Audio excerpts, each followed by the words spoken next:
వారాహి నవరాత్రుల సందర్భంగా 150 మంది ఋత్వికులతో సహస్ర చండీ మహాయాగం సంప్రదించండి. నమస్తే, వెల్కమ్ టు సుమన్ టీవీ. ప్రస్తుతం మనతో పాటు ప్రసన్న శర్మ గారు ఉన్నారు, మాట్లాడదాం. నమస్కారం అండి. నమస్కారం తల్లి. అమ్మవారి ఆరాధనలో భాగంగా నవరాత్రుల్లో శరన్నవరాత్రుల్లో కానీ ఇప్పుడు మీరు చేయబోతున్నటువంటి ఈ వారాహి నవరాత్రుల్లో కూడా ఇప్పుడు విజయవాడ పద్ధతి ఒకటి ఉంటుంది కదండి. అమ్మవారిని లక్ష్మిగా, దుర్గగా, ఇట్లా కొంతమంది చేసుకుంటూ ఉంటారు, విజయవాడ పద్ధతిని అనుసరిస్తూ ఉంటారు. లేదా శ్రీశైలం పద్ధతి అనేది మాకు వింటూ ఉంటాం, శైలపుత్రి, బ్రహ్మచారి, చంద్రఘంట ఇలా చూస్తూ ఉంటాం. ఏ పద్ధతుల్లో అమ్మవారిని ఆరాధన చేయటం అనేది విశేషంగా ఉంటుంది. అలాగే అంటే పేర్లు ఏదైనా అమ్మవారికి మన భావన కదా ముఖ్యం. అయితే ఈ సహస్ర చండీ మహాయాగంలో అమ్మవార్లని ఏ రూపాల్లో ఈ 10 రోజులు కూడా కొలవబోతున్నారు, ఇవన్నీ కూడా ఒక్కసారి. నమస్కారం తల్లి. అయితే మీరు అడిగినటువంటి ప్రశ్నలో విజయవాడ దుర్గా అమ్మవారు కానీ, శ్రీశైలం భ్రమరాంబ అమ్మవారు కానీ, వీరికి అవతారాల రూపంలో అమ్మవారిని అర్చన చేస్తారు. ఇది ఒక్కొక్క రోజు ఒక్కొక్క అలంకారమూర్తిగా, వీరిని అలంకారమూర్తిగా, ఇప్పుడు మన విజయవాడ దుర్గా అమ్మవారిని తీసుకున్నట్లయితే ఆయా రోజు ఆయా అలంకారంలో అమ్మవారిని అలంకరించి దానికి పూజ చేసి దానికి ఒక నివేదన, దానికి ఒక సహస్రనామార్చన, ఇందులో లక్ష్మి, లలిత, బాలా, త్రిపుర సుందరి, సరస్వతి ఇవన్నీ వస్తూ ఉంటాయి కదా. అలాగే ఇవన్నీ కూడా అవతారమూర్తులు, అలంకారమూర్తులు. కానీ నవదుర్గలు అనేటువంటిది దుర్గా అమ్మవారి యొక్క అంశాలతో 9 మంది అమ్మవార్లు ఉన్నారు తల్లి. వీరేంటంటే ఈ నవరాత్రుల్లో వారు ఒక్కొక్క రోజు, అసలు ఈ నవరాత్రులు అనే దీక్ష అక్కడి నుంచి ప్రారంభమైంది. వారు 9 మంది 9 రోజులు 9 విధానాలలో అమ్మవారిని ఆరాధన, అర్చనాదులు పూర్తి చేయడం జరిగింది. ఇందులో ఒక్కొక్కరికి ఒక్కొక్క ఎవరెవరు ఏ ఏ రోజులు ఎలా ఆరాధన చేశారు, ఏమేమి పొందారు అనే దాన్ని బట్టి నవదుర్గల యొక్క ఫలితాలు ఉన్నాయి. ఇందులో ఫస్ట్ రోజు ప్రథమం శైలపుత్రీచ, శైలపుత్రి అమ్మవారి ప్రీతిగా ప్రప్రథమంగా ఆ రోజు అమ్మవారికి జరిగేటువంటి క్రతువులన్నీ కూడా జరుగుతాయి. ఈ అమ్మవారు అంటే 9 అమ్మవారులు ఒక్కొక్కరు ఒక్కొక్క కోరికని అనుగ్రహిస్తూ ఉంటారు. ఒకరు ఐశ్వర్యాన్ని ఇవ్వచ్చు, ఒకరు రాజ్యాన్ని ఇవ్వచ్చు, ఇంకొకరు శత్రుబాధ లేకుండా, ఒకరు సౌభాగ్యము, ఒకరు సంతానము, ఇలా 9 మంది 9 విధానాలుగా 9 దుర్గలుగా చెప్పబడి ఉన్నారు. అందులో ప్రథమం శైలపుత్రీచ, ద్వితీయం బ్రహ్మచారిణి, తృతీయం చంద్రఘంటేతి, కూష్మాండేతు చతుర్థకం, పంచమం స్కందమాతేతి, షష్ఠం కాత్యాయనీతి చ. అలాగే ఇక్కడికి 6 అయ్యాయండి. ఇక సప్తమం కాళరాత్రీచ, కాళరాత్రి అమ్మవారు 7వ అమ్మవారు అటండి.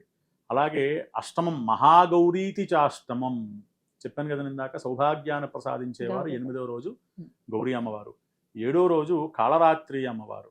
అలాగే నవమం సిద్ధిదాత్రీచ, 9వది సిద్ధిదాత్రి అమ్మవారు, అన్నీ కూడా సిద్ధింపజేసేటువంటి సిద్ధిదాత్రి. కాళరాత్రి అమ్మవారు మన యొక్క శత్రువులు, మన యొక్క కామ్యాలు నెరవేర్చేటువంటి వారు. పంచమం స్కందమాతేతి, స్కందమాత అమ్మవారు అంటే సంతానము ఇత్యాది. కాత్యాయని, ఈ అమ్మవారిని ఆరాధన చేయడం వల్ల వివాహార్థులకి వివాహం జరుగుతుంది. ఇవన్నీ కూడా మనకు తెలుసున్న దేవతలే, కానీ ఆయా రూపాల్లో వీరికి ఒక్కొక్క రోజు ఒక్కొక్క వస్త్రధారణ, ఒక్కొక్కరు ఒక్కొక్క రోజు ఒక్కొక్క ముద్రలో ఉంటారు. ఒక రోజు అక్షమాల పట్టుకుని ఒక ఆవిడ ఉంటారు, ఒక రోజు దండ కమండలాలు పట్టుకుని ఇంకొక ఆవిడ ఉంటారు, పద్మాక్షంలో పద్మాక్షి, పద్మసంభవి అన్నట్టు పద్మంలో కూర్చున్నటువంటి ఒక అమ్మవారు ఉంటారు. ఇలా ఒక్కొక్కరు ఒక్కొక్క రూపాల్లో అమ్మవారి యొక్క ప్రశస్తంగా ఆయా రోజులు ఆయా అమ్మవారితో కూడినటువంటి అర్చన ఆరాధనలు జరిగితే 1+1 2 అయినట్టుగా అమ్మవారిని ఆరాధన చేయడమే ఒక అదృష్టం అనుకుంటే, ఈ రకంగా ఈ అమ్మవారి ప్రీతిగా ఆరాధన చేస్తే వారు అనుగ్రహించేటువంటి కామ్యాలు ఇంకా అద్భుతంగా ఉంటాయి అని శాస్త్రవచనం. ఆర్థిక సమస్యల్ని అధిగమించడం కోసం నవదుర్గల్లో ఏ అమ్మవారి ఆరాధన విశేషవంతమైన ఫలితం ఇస్తుంది? ఇందులో నవదుర్గలు ప్రథమం శైలపుత్రి అమ్మవారు ఎలా అయితే ఉన్నారో, ద్వితీయం బ్రహ్మచారిణి, చాలా కటువుగా చాలా దీక్షాబద్ధంగా చేసేటువంటిది బ్రహ్మచారిణి అమ్మవారు. అలాగే మనకి నవమం సిద్ధిదాత్రి, 9వ అమ్మవారు ఎవరయ్యా అంటే సిద్ధిదాత్రి అమ్మవారు. సిద్ధిదాత్రి, మనం ఏదైతే కామ్యం కోరుకుంటామో అది సిద్ధింపజేసేటువంటిది ఈ యొక్క సిద్ధిదాత్రి అమ్మవారు. ఆమె చాలా విశేషమండి, మనకి ఐశ్వర్యానికి ప్రదాత. చాలా మనం ఏదైతే కోరుకుంటామో దాన్ని సిద్ధింపజేసేది అని ప్రతీక.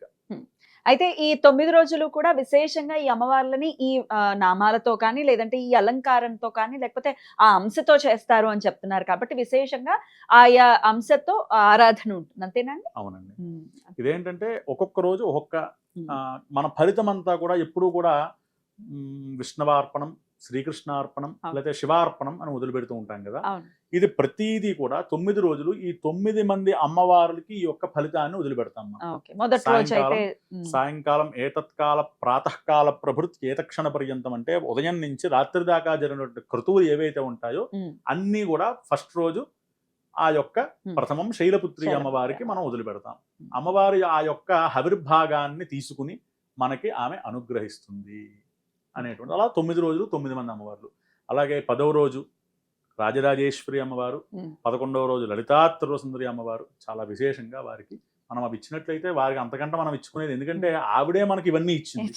మరలా ఆవిడిచ్చిన దాన్నే ఆ ప్రకృతిలోంచే మనం మళ్ళా ఆవిడికి మనం సమర్పిస్తున్నాం. కానీ ఇక్కడ ప్రశస్తం ఏంటి? భక్తి, శ్రద్ధ. ఈ రెండు కూడా చాలా ఉత్కృష్టమైనటువంటి పదాలు కూడా. మనం ఏదో చాలా సింపుల్ గా అనేస్తుంటాం, భక్తి లేదు నీకు భక్తి ఉంది ఇలా. కానీ భక్తి అనేటువంటిది చాలా ఉత్కృష్టం అండి. అది మామూలుగా కలిగేటువంటి భావన కాదు. ఒకసారి ఒకరి మీద, అది భగవంతుడే కాదు సాటి మనిషి మీద కూడా భక్తి కలుగుతుందండి. అది గురువు కావచ్చు, మన మెంటర్ కావచ్చు, ఎవరైనా కావచ్చు. ఒకసారి భక్తి అనేది కలిగిందంటే అది చాలా విశేషంగా మన యొక్క నరాల్లో, ఎందుకంటే భక్తి కలిగినప్పుడు ఒక్కొక్కసారి మనం ఫోన్ మాట్లాడుతూ ఉంటాం మన గురువులతో కానీ, మనకు చాలా శ్రేష్ఠులతో కానీ మాట్లాడేటప్పుడు ఫోన్లో కూడా మనం మర్యాద ఇస్తూ ఉంటాం. అంటే ఇలా ఫోన్ పెట్టుకున్నా మన శరీరం మర్యాద ఇచ్చేస్తూ ఉంటుంది, యాదాలాపం. అది మనకు తెలియదు. దాని విశేషం ఏంటంటే అది భక్తి భావన. పెద్దవారితో మాట్లాడేటప్పుడు కూర్చున్న వాళ్ళని లేచి లేదా స్టడీగా కూర్చుని చాలా శ్రద్ధగా ఇలా మాట్లాడుతూ అయ్యా అయ్యా అనుకుంటూ, ఎందుకంటే అది భక్తి భావన లోపల నుంచి వస్తుంది. ఆ భక్తి అనేది ఒక్కసారి మైండ్ లో రిజిస్టర్ అయిందంటే శరీరంలో ప్రకంపనలో ప్రతీది కూడా భక్తి భావంలోకి పట్టుకొచ్చేస్తుందండి మనం మస్తిష్కం. అంత గొప్పది భక్తి. అలాగే శ్రద్ధ. మనం శ్రద్ధగా చేసేటువంటిది చాలా చిన్న పని అయినా సరే చాలా ఫలితాన్ని ఇస్తుంది. శ్రద్ధ లేని పని అశ్వమేధ యాగం చేసినా సరే ఫలితం ఇవ్వదు. అందుకనే ప్రతీది భక్తి శ్రద్ధలతో చేయమని అంటారు, ఏ పని చేసినా సరే. ఇది ఆ రెండూ ఉంటే అమ్మవారి యొక్క అనుగ్రహాన్ని చాలా సులభతరంగా పొందొచ్చు. అద్భుతం అండి. నవదుర్గల ఆరాధన విశేషంగా జరగబోతుంది ఈ నవరాత్రుల్లో అనేది ఖచ్చితంగా అర్థమవుతున్నటువంటి విషయం. మీకు సంకల్పం రావటం మా సుకృతంగా మేము భావిస్తున్నాం. ఎందుకంటే ఇది ఒకరితో ఇద్దరితో అయ్యే పని కాదు. చాలా వైదికంగా ఇంత 150 మంది ఋత్వికుల్ని నియమించుకొని చేస్తూ ఉన్నారు. మీరు మొదట్లోనే చెప్పారు భక్తుల కామ్యార్థం చేస్తూ ఉన్నాం, ఇది అమ్మవారి సంకల్పం అని చెప్తూ ఉన్నారు. సో మీ ద్వారా జరుగుతూ ఉంది. చాలా మా అదృష్టంగా భావిస్తున్నాం ఖచ్చితంగా. మరి మీరు కూడా నేరుగా ఈ కార్యక్రమంలో పాల్గొనొచ్చు. అయితే రిజిస్టర్ చేసుకోవాల్సి ఉంటుంది, లేదా గోత్రనామాలు ఇచ్చుకుని కూడా కార్యక్రమంలో పాల్గొనొచ్చు. స్క్రీన్ మీద కనపడుతున్నటువంటి నంబర్కి కాంటాక్ట్ చేయండి, రిజిస్టర్ చేసుకోండి. చాలా చాలా కృతజ్ఞతలండి. నమస్కారం.